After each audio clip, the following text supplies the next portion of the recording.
Hello, ഗീതാഗോവിന്ദൻ്റെ പുതിയ എപ്പിസോഡിലേക്ക് എല്ലാവർക്കും സ്വാഗതം. അപ്പോൾ ടി വിയിൽ വരുന്നതിന് മുന്നേ കഥ ചുരുക്കത്തിലാണ് ഈ ചാനൽ സബ്സ്ക്രൈബ് ചെയ്യുക, സപ്പോർട്ട് ചെയ്യുക. അപ്പോൾ നമുക്ക് ഇന്നത്തെ കഥ വളരെ ചുരുക്കത്തിൽ കേൾക്കാം. അപ്പോൾ ആദ്യം തന്നെ നമ്മുടെ വിജയലക്ഷ്മിയും ഗീതും കൂടെ സംസാരിച്ചുകൊണ്ടിരിക്കുകയാണ്. അപ്പോൾ ഗീതു ഇങ്ങനെ പറയുന്നുണ്ട്, കണ്ണേട്ടൻ്റെ മനസ്സിൽ രാധികാമ്മ എന്ന് പറയുന്നത് ഒരു ത്യാഗത്തിൻ്റെയും സഹനത്തിൻ്റെയും ഒരു ചിത്രമാണ് ഉള്ളത്. അതൊരിക്കലും കണ്ണേട്ടൻ മായ്ച്ച് കളയാൻ തയ്യാറല്ല. എങ്ങനെ എക്സ്പോസ് ചെയ്യാൻ ശ്രമിച്ചാലും അതായത് കണ്ണേട്ടൻ തയ്യാറല്ല എന്ന് പറയും. അപ്പോൾ എന്നിട്ട് വിജയലക്ഷ്മിയും പറയും, ഇനി രാധികയുടെ തനി നിറം കണ്ടുപിടിക്കാനല്ല നീ നിൽക്കേണ്ടത്, ആ മുഖം മൂടി അതായത് ഗോവിന്ദന് ശരിക്കും കാണിച്ചു കൊടുക്കണം. എന്നിട്ട് ഇപ്പോൾ അവൾ വരുണിനെ തള്ളിപ്പറഞ്ഞുകൊണ്ടാണ് അവൾ രക്ഷപ്പെടുന്നത്. ഇനിയും അവൾ പിടിക്കപ്പെടുന്ന ഉറപ്പായിട്ട് കഴിഞ്ഞാൽ ഇനിയും അവൾ വരുണിനെ തള്ളിപ്പറയും, വകവരുത്താൻ കൂടെ ശ്രമിക്കും. ചിലപ്പം നിനക്ക് അറിയുന്നതിലപ്പുറമാണ് രാധിക എന്ന് പറയും. അപ്പോൾ ഗീതു പറയും, അറിയുന്ന ആൾ നമുക്ക് പറഞ്ഞു തരുന്നില്ലല്ലോ. എന്തായാലും ഇന്ന് വൈകുന്നേരത്തിനുള്ളിൽ അമ്മ എന്നോട് സത്യങ്ങളും രഹസ്യങ്ങളൊക്കെ പറയേണ്ടി വരും എന്നിങ്ങനെ പറയുകയാണ്. അപ്പോൾ വിജയലക്ഷ്മി മാം ചോദിക്കും, അതെന്താ അങ്ങനെയും ചോദിക്കും. അപ്പോൾ അല്ല, ഇന്ന് ഉച്ചയ്ക്ക് രഞ്ജു ഡിസ്ചാർജ് ആവും, രഞ്ജു ഇവിടെ വരും, അമ്മയെ കെട്ടിപ്പിടിക്കും, ഉമ്മ തരും എന്നൊക്കെ പറയും. അപ്പോൾ അന്ന് തന്നൊരു വാക്കില്ലേ, ശുദ്ധസംഗീതത്തെ സത്യം ചെയ്തുകൊണ്ടാണ് അമ്മ എനിക്ക് വാക്കുന്നത്, അത് തെറ്റിക്കാൻ പാടില്ല എന്ന് പറയാണ്. എന്നിട്ട് വിജയലക്ഷ്മി അമ്മ പറയും, ഇങ്ങനെയൊക്കെ സംഭവിച്ചാൽ ഞാൻ ഉറപ്പായിട്ട് നീ ചോദിക്കുന്നതിന് മുന്നേ തന്നെ എല്ലാ രഹസ്യങ്ങളും നിന്നോട് പറയും. പക്ഷേ അങ്ങനെ സംഭവിക്കില്ല, ഒരിക്കലും അത് സംഭവിക്കില്ല എന്ന് പറയണം. അപ്പോൾ ഗീതു പറയും, അത് സംഭവിക്കും, അതിന് വേണ്ടി ഒരു മജീഷ്യനെ ഞാൻ കൊണ്ടുവരുന്നുണ്ട് എന്ന് പറയാണ്. അങ്ങനെ ഒരു മാജിക്ക് സംഭവിക്കില്ലെന്ന് വിജയലക്ഷ്മി പറഞ്ഞപ്പോൾ അങ്ങനെ ഒരു മജീഷ്യനെ ഞാൻ കൊണ്ടുവരുന്നുണ്ടെന്ന് പറയാണ്. അപ്പോഴേക്കും കാറിൻ്റെ ഹോൺ അടി ഉണ്ടാകും. അപ്പോൾ എത്തി, അങ്ങനെ ഇവിടെ വരേണ്ട ആളെയും കൊണ്ട് എത്തി എന്ന് പറഞ്ഞിട്ട് അവർ പുറത്തേക്ക് പോകും. അപ്പോൾ നമ്മുടെ ധ്യാനാണ് എത്തിയിരിക്കുന്നത്. ഗീതു പറയും, ഇതാണ് രഞ്ജുവിനെയും അമ്മേനെയും ഒന്നിപ്പിക്കാൻ ഞാൻ കൊണ്ടുവന്ന മജീഷ്യൻ എന്ന് പറയും. എന്നിട്ട് ധ്യാൻ വേഗം അകത്തേക്ക് വരുന്നിട്ട് കാലൊക്കെ ഇങ്ങനെ അനുഗ്രഹം വാങ്ങിക്കും വിജയലക്ഷ്മി അമ്മയുടെ. എന്നിട്ട് താങ്കളാണ് എന്നെ വിളിച്ചുകൊണ്ടിരുന്ന ഗീതാഞ്ജലി എന്നിങ്ങനെ ചോദിക്കും ഗീതുവോട്. അപ്പോൾ ഗീതു പറയും, അതെ, അറക്കൽ ഗോവിന്ദ് മാധവൻ്റെ വൈഫാണ് ഗീതാഞ്ജലി എന്ന് പറഞ്ഞിട്ട് ഇങ്ങനെ പരിചയപ്പെടുത്തും. എന്നിട്ട് അത് കഴിഞ്ഞിട്ട് നമ്മുടെ വിജയലക്ഷ്മി മാമിനെ ധ്യാനെ കണ്ടിട്ട് അത്ര വലിയ സന്തോഷമൊന്നുമില്ല. എന്നിട്ട് ഇങ്ങനെ ചോദിക്കും, ധ്യാൻ എന്തിനാ ഇപ്പോൾ വന്നേന്ന് ചോദിക്കും. അപ്പോൾ ധ്യാൻ പറയും, രഞ്ജുവിനെ കാണാൻ, രഞ്ജുവിനോടൊപ്പം ജീവിക്കാൻ എന്നിങ്ങനെ പറയും. അപ്പോൾ വിജയലക്ഷ്മി മാമിന് നല്ല ദേഷ്യം വന്നിട്ട് ഇങ്ങനെ പറയും, ധ്യാനോട് പറഞ്ഞതല്ലേ, ധ്യാനിൻ്റെ മുന്നിൽ വെച്ചിട്ട് തന്നെയല്ലേ ഡോക്ടർ പറഞ്ഞത് നിങ്ങൾക്കൊരു കുടുംബജീവിതം സാധ്യമല്ല എന്നുള്ള കാര്യം എന്ന് പറഞ്ഞു. അപ്പോൾ ഗീതു പറഞ്ഞു, കുടുംബജീവിതം സാധ്യമല്ല എന്നല്ലേ ഉള്ളൂ, ഒരു പ്രണയ ജീവിതം ഇവർക്ക് സാധ്യമാണല്ലോ എന്ന് പറയും. അപ്പോൾ വിജയലക്ഷ്മി പറയും, നീ വിചാരിക്കുന്ന പോലെ ഒന്നുമല്ല കാര്യങ്ങൾ. ഇവനെ കണ്ട ഉടൻ രഞ്ജു പറയാൻ തുടങ്ങും, പെട്ടെന്ന് വിവാഹം നടത്തണം എന്നുള്ള കാര്യം പറയാൻ തുടങ്ങും എന്ന് പറയും. അപ്പോൾ ഗീതു ഇങ്ങനെ പറയും, പ്ലാൻ പറയും, അതായത് ധ്യാനം ഒരാഴ്ചത്തേക്ക് ഇവിടെ ഉണ്ടാവും, കല്യാണം അടുത്ത ലീവിന് വരുമ്പം നടത്താമെന്നുള്ള രീതിയിൽ ഇവൻ പറഞ്ഞിട്ട് തിരിച്ചു പോവും. അത്രയും സമയം ഇവർ പിന്നെ ഇവരുടെ പ്രണയം ചാറ്റിലൂടെയും കോളിലൂടെയും ഒക്കെ ആയിരിക്കും എന്ന് പറയും. അപ്പോൾ എന്നിട്ട് വിജയലക്ഷ്മി അമ്മ പറയും, എത്ര നാൾ എൻ്റെ മോളെ നിങ്ങളിങ്ങനെ കളിപ്പിക്കും, എത്ര നാളെന്ന് ചോദിക്കും. അപ്പോൾ ഗീതു പറയും, അവൾക്ക് എത്ര ആയുസുണ്ടോ അത്ര ഇടത്തോളം അവൾ സന്തോഷത്തോടെ പ്രതീക്ഷയോടെ ജീവിച്ചോട്ടെ ഇങ്ങനെ പറയും. പക്ഷേ വിജയലക്ഷ്മി അമ്മയ്ക്ക് അത് ഇഷ്ടമായില്ല. ദേഷ്യം പിടിച്ചിട്ട് ഇങ്ങനെ സങ്കടത്തോടെ ഇങ്ങനെ ഉള്ളിലേക്ക് പോകും. എന്നിട്ട് ധ്യാനെ നമ്മുടെ ഗീതു ഉള്ളിലേക്ക് വിളിച്ച് കയറ്റും. എന്നിട്ട് ഇങ്ങനെ പറയും, അവൾക്ക് എത്ര ആയുസുണ്ടോ അത്രയും കാലം അവൾ സന്തോഷത്തോടെ ജീവിച്ചോട്ടെ അമ്മയെന്നിങ്ങനെ പറയും. അപ്പോൾ ഗോവിന്ദൻ്റെ പൈസ കാണിച്ചിട്ടാണോ നീ ധ്യാനിനെ ഇങ്ങോട്ട് വിളിച്ചു വരുത്തിയത് ഇങ്ങനെ വിജയലക്ഷ്മി അമ്മ ചോദിക്കും. അപ്പോൾ ധ്യാന പറയും, ആൻറ്റിക്ക് എന്നെ അറിയാവുന്നതല്ലേ, രഞ്ജുവിനേക്കാൾ വലുതല്ല എനിക്കൊന്നും, പണമൊന്നും എനിക്ക് ഒന്നും വലുതെന്നല്ലെന്നറിയാലോ. രഞ്ജുവിനെ ഞാൻ ജീവനോളം സ്നേഹിക്കുന്നുണ്ട്.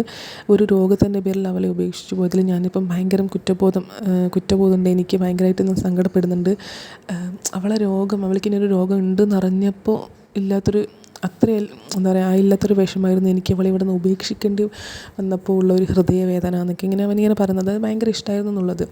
നമ്മുടെ വിജയലക്ഷ്മി അവർ കൺവിൻസ് ചെയ്യാൻ ശ്രമിക്കുകയാണ്, ഗീതുവും ധ്യാനും കൂടെ. ഗീതാഞ്ജലിയാണ് എൻ്റെ കണ്ണ് തുറപ്പിച്ചത്, ഗീതാഞ്ജലിയുടെ ഒരൊറ്റ ചോദ്യമാണ് എൻ്റെ മനസ്സിൽ വെളിച്ചം തന്നത് ഇങ്ങനെ പറയണം. അതായത് എന്നിട്ട് അന്നത്തെ ഒരു ഫ്ലാഷ് ബാക്ക് പോലെ ഗീതുവിനോട് സംസാരിക്കുന്നതൊക്കെ എന്നെ കാണിക്കും. അതായത് കല്യാണം കഴിഞ്ഞിട്ടാണ് രഞ്ജുവിൻ്റെ ഈ രോഗാവസ്ഥ താങ്കൾ അറിഞ്ഞതെങ്കിൽ എന്ത് ചെയ്യുമായിരുന്നു, അവളെ ഉപേക്ഷിക്കുമായിരുന്നോ? ഇനി ഇൻ കേസ് നിങ്ങൾ കല്യാണം കഴിഞ്ഞ് നിങ്ങൾക്കൊരു കുട്ടി ഉണ്ടായിരുന്നെങ്കിൽ ആ കുട്ടിക്ക് ഇങ്ങനെ ഒരു രോഗം വന്നിരുന്നെങ്കിൽ നിങ്ങളെ കുട്ടിയെ ഉപേക്ഷിക്കുമായിരുന്നോ? നെഞ്ചോട് ചേർത്ത് പിടിക്കുകയല്ലേ ചെയ്യുക? ഇങ്ങനൊരു രോഗാവസ്ഥയിൽ വിട്ടുപോവുകയല്ല വേണ്ടത്. രഞ്ജു നിങ്ങളെയും പ്രതീക്ഷിച്ച്, നിങ്ങളെ സ്നേഹത്തെയും പ്രതീക്ഷിച്ചിട്ടാണ് നിൽക്കുന്നത്. ഇനി അഥവാ നിങ്ങൾക്ക് സ്നേഹം ആ സ്നേഹം നിങ്ങൾ തിരിച്ചു കൊടുക്കുകയും വേണം. ഇനി അഥവാ സ്നേഹം തിരിച്ചു കൊടുക്കാമെങ്കിൽ ഇവിടെ വന്ന് കണ്ടിട്ട് അവളോട് പറയണം, നിനക്ക് വേണ്ടി മാറ്റി വെക്കാൻ എനിക്കൊരു ജീവിതം ഇല്ലെന്ന് തുറന്ന് പറയണം എന്ന് പറയും. എന്നിട്ട് ഇങ്ങനെ ഞാനൊക്കെ എൻ്റെ കണ്ണേട്ടന് വേണ്ടി, എൻ്റെ ഭർത്താവിന് വേണ്ടി ജീവൻ പോലും കളയാൻ തയ്യാറായി നിൽക്കുന്ന ഒരു പെൺകുട്ടിയാണ്. കണ്ണേട്ടൻ ഇങ്ങോട്ടും എന്നെ സ്നേഹിക്കും എന്നുള്ളൊരു പ്രതീക്ഷയിലാണ് ഞാനിപ്പോൾ ജീവിച്ചിരിക്കുന്നത്. അത് കിട്ടുമെന്നാണ് എൻ്റെ ഉറപ്പ് എന്നൊക്കെ പറഞ്ഞിട്ട് ഇങ്ങനെ അവളുടെ ഒരു ഗേൾ ഇങ്ങനെയാണ് വിചാരിക്കുക, നിങ്ങളുടെ ബോയ്സ് എങ്ങനെയാണ്, ആണുങ്ങൾ എങ്ങനെയാണ് സ്നേഹം എന്നൊന്നും എനിക്കറിയില്ല എന്നൊക്കെ പറഞ്ഞിട്ട് ഇങ്ങനെ ഇത് കുറച്ച് ഡയലോഗ് അടിക്കും. പക്ഷേ ധ്യാൻ ഓൾറെഡി ഇഷ്ടമാണല്ലോ. അപ്പോൾ ഇതൊക്കെ കേട്ടപ്പോൾ അവന് വല്ലാതെ ഒരു കുറ്റബോധമൊക്കെ തോന്നി വരാമെന്നുള്ള കാര്യം അങ്ങനെയാണ് സമ്മതിച്ചെന്ന് പറയും. അപ്പോൾ വിജയലക്ഷ്മി അമ്മ പറയും, എൻ്റെ മോള് ശിവരഞ്ജനിക്ക് വേണ്ടി ഒരു പുരുഷൻ്റെ ജീവിതം കളയണ്ടെന്ന് വെച്ചത് കൊണ്ട് മാത്രമാണ് ഞാൻ അങ്ങനെ പറഞ്ഞതെന്നൊക്കെ പറയും. അപ്പോൾ എന്നിട്ട് ഗീതു പറയും, എന്നിട്ട് ഇപ്പം എന്തായി, ധ്യാനിന് വേറൊരു കുടുംബജീവിതം ഉണ്ടായോ, നല്ല ജീവിതം ഉണ്ടായോ, ശിവരഞ്ജനിക്ക് എന്നിട്ട് ആയുസ് നീട്ടി കിട്ടിയോ എന്നൊക്കെ ഇങ്ങനെ ഗീതു ചോദിക്കും. ശിവരഞ്ജനിയെ ഉപേക്ഷിക്കാൻ ഇവന് പറ്റില്ല, മറക്കാൻ പറ്റില്ല. ശിവരഞ്ജനി ഉപേക്ഷിച്ചു മറ്റൊരു കുടുംബം ഇവന് സാധ്യമാകില്ല എന്ന് ഇവൻ ധ്യാന് പറഞ്ഞു കഴിഞ്ഞു എന്ന് പറയും. അപ്പോൾ എന്നിട്ട് ഇങ്ങനെ ധ്യാന് ഇങ്ങനെ പറയും, അത് വളരെ ശരിയാണ്, പറഞ്ഞത് ശരിയാണ്, എനിക്ക് ശിവരഞ്ജനി മറക്കാൻ പറ്റില്ല. ആ സ്ഥാനത്ത് വേറൊരു ചിത്രം എനിക്ക് ഒരിക്കലും എന്താ പറയുക വെക്കാൻ പോലും പറ്റില്ല. ആൻറ്റി സമ്മതിക്കണം, എനിക്ക് ശിവരഞ്ജനിയോട് കൂടെ അവൾ ഉള്ളിടത്തോളം കാലം എനിക്ക് അവളെ സ്നേഹിക്കാനും അവളെ ചേർത്ത് പിടിക്കാനുള്ളൊരു അവസരം, അവളെ സ്നേഹിക്കാനുള്ള അവസരം വിജയലക്ഷ്മി അമ്മ ഉണ്ടാക്കി തരണം, സമ്മതിക്കണം എന്ന് പറയണം. അപ്പോഴേക്കും ഗീതുവിൻ്റെ ഫോണിൽ ഗോവിന്ദ് വിളിക്കും. എന്നിട്ട് ഗീതു ഇങ്ങനെ എടുക്കാൻ ആദ്യം ഒരു എങ്ങനെയാണ് ഇനി കണ്ണേട്ടൻ്റെ എടുക്കുന്ന രഞ്ജുവിനെ ഇങ്ങോട്ടേക്ക് കണ്ണേട്ടൻ അറിയാതെ കൊണ്ടുവരിക, ഹോസ്പിറ്റലിൽ എത്തിയിട്ട് വിളിക്കുന്നതാണ് കണ്ണേട്ടൻ, ഇപ്പോൾ ഡിസ്ചാർജ് ആവും എന്നൊക്കെ പറഞ്ഞിട്ട് ഗീതു ഇങ്ങനെ പറയും. അപ്പോൾ അവിടെ അജാസൊക്കെ പറയും, പെങ്ങൾ ധൈര്യമായിട്ട് എടുത്തോ, പെങ്ങളുടെ കൂടെ ദൈവം ഉണ്ടാവും എന്നിങ്ങനെ പറഞ്ഞിട്ട് ഗീതു ഫോൺ എടുത്തിട്ട് ഇങ്ങനെ പറയും, ഹോസ്പിറ്റലിലേക്ക് വന്നുകൊണ്ടിരിക്കുകയാണെന്ന് പറഞ്ഞിട്ട് പിന്നെ ആ ഒരു സീൻ അവിടെ കഴിഞ്ഞു. പിന്നെ കാണിക്കുന്നത് ഇപ്പുറം നമ്മുടെ വിലാസിനിയുടെ അടുത്തേക്കാണ്. വിലാസിനി ഫുഡിന് ഓർഡർ ചെയ്യും. അത് ചുമ്മാ ഇങ്ങനെ എന്നിട്ട് 1000 രൂപ കൊടുക്കും, ബാക്കി ടിപ്പ് വെച്ചോ എന്ന് പറയും. അപ്പോൾ നമ്മുടെ പ്രിയയും വിനോദും കാണുന്നുണ്ടാവും. എന്നിട്ട് അമ്മയ്ക്ക് എവിടുന്ന ഇത്രയും വലിയ പൈസ എന്നൊക്കെ പറയും ചിലവാക്കാൻ വേണ്ടി. അപ്പോൾ വിലാസിനി പറയില്ല, അതൊന്നും മോൾ അറിയണ്ട, എനിക്ക് പൈസ തരുന്ന ആളെന്നോട് പറഞ്ഞത് ഇപ്പോൾ നല്ലോണം ഫുഡ് കഴിച്ച് നല്ലോണം റെസ്റ്റ് എടുക്കണം എന്നാണെന്ന് പറയും. നീ ഉണ്ടാക്കിയ ആഹാരമാണെങ്കിൽ കൊള്ളൂല, വായി വയ്ക്കാൻ കഴിക്കില്ല, അതുകൊണ്ട് ഞാൻ പുറത്തുനിന്ന് ഓർഡർ ചെയ്യുന്നതെന്ന് പറയും. അപ്പോൾ പ്രിയ പറയും, ഞാൻ വയ്ക്കുന്ന ആഹാരം നമുക്ക് പറ്റില്ലല്ലോ, അതുകൊണ്ട് നാളെ മുതൽ അടുക്കളപ്പണി അമ്മ തന്നെ എടുത്തോ എന്ന് പറയും.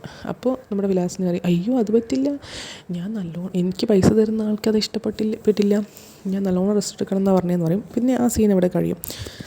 അപ്പോഴേക്ക് പിന്നെ കാണിക്കുന്നത് രാധിക അമ്മ നമ്മുടെ പ്രിയയെ വിളിക്കും. പ്രിയയെ വിളിച്ചിട്ടൊരു കുത്തലങ്ങ് കുത്തും.